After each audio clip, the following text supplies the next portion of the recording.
Hello guys, welcome back to sports Tamizha. இன்றைக்கி நம்ம பார்க்க போகணும்னு பார்த்தீங்கன்னா, சென்னை எஃப்சியோட ஒரு ட்ரான்ஸ்ஃபர் அப்டேட் பற்றி தான் பார்க்க போகிறோம்.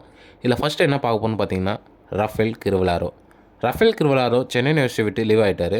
சென்னை எஃப்சி கிட்டேருந்து ஒரு அஃபிஷியல் அனௌன்ஸ்மெண்ட்டே கொடுத்துறாங்கன்னு சொல்லலாம். சென்னை எஃப்சிக்காக லாஸ்ட் 5 இயர்ஸாக ஒரு கன்சிஸ்டன்ட் பர்ஃபார்மன்ஸ் கொடுத்தவர் தான் நம்ம ரஃபேல் கிரிவலாரோ. நல்ல ஒரு மிட்ஃபீல்டராகவோ, ஒரு அசிஸ்ட் ப்ரொவைடராகவோ, இல்லை ஒரு கோல் ஸ்கோரிங் எபிலிட்டி உள்ள பிளேயர் தான் நம்ம ரஃபேல் கிரிவலாரோ. இவர் பார்த்தீங்கன்னா, அகெயின்ஸ்ட் நார்த் ஈஸ்ட் யுனைடெட் கூட சென்னை எஃப்சி ப்ளே பண்ண போது ஒரு 50 யார்ட்லேருந்து ஒரு கோல் ஸ்கோர் பண்ணியிருப்பார். அந்த கோலை மறக்கவே முடியாதுன்னு சொல்லலாம் நம்ம மெரினா ஏரினால. இவர் பார்த்தீங்கன்னா, நெக்ஸ்ட்டு எந்த கிளப் மூவ் பண்ண போகிறான்னு சொல்லிட்டு நான் நெக்ஸ்ட் வீடியோவில் அப்டேட் பண்ணுறேன். செகண்ட் நியூஸ் என்னென்னு பார்த்தீங்கன்னா, ரஃபேல் கிரிவலாரோவுக்கு அடுத்த ரிப்ளேஸ்மெண்ட்டாக யார் வருவாங்கன்னு சொல்லிட்டு சென்னை எஃப்சிக்கிட்ட ஒரு நியூஸ் இன்னும் வரல.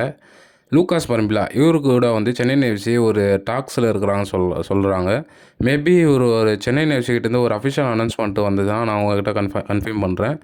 லூகாஸ் பரம்பிலா இவர் பார்த்தீங்கன்னா இவரும் ஒரு பிரசிலியன்ட்டு ஒரு லெஃப்ட் விங்காகவும் ஒரு மிட்ஃபீல்டராகவும் இப்படி ஒரு நல்ல ஒரு பொசிஷனில் ப்ளே பண்ணக்கூடிய பிளேயர் தான் லூகாஸ் பரம்பிலா. மேபி சென்னை எஃப்சிக்கு வந்தார்னா இவர் ஒரு நல்ல பர்ஃபார்மன்ஸ் கொடுப்பாருன்னு எதிர்பார்க்கலாம். இதுபோல் அனதர் இன்ட்ரெஸ்டிங் நியூஸோட உங்களை சந்திக்கிற மக்களே. பாய்.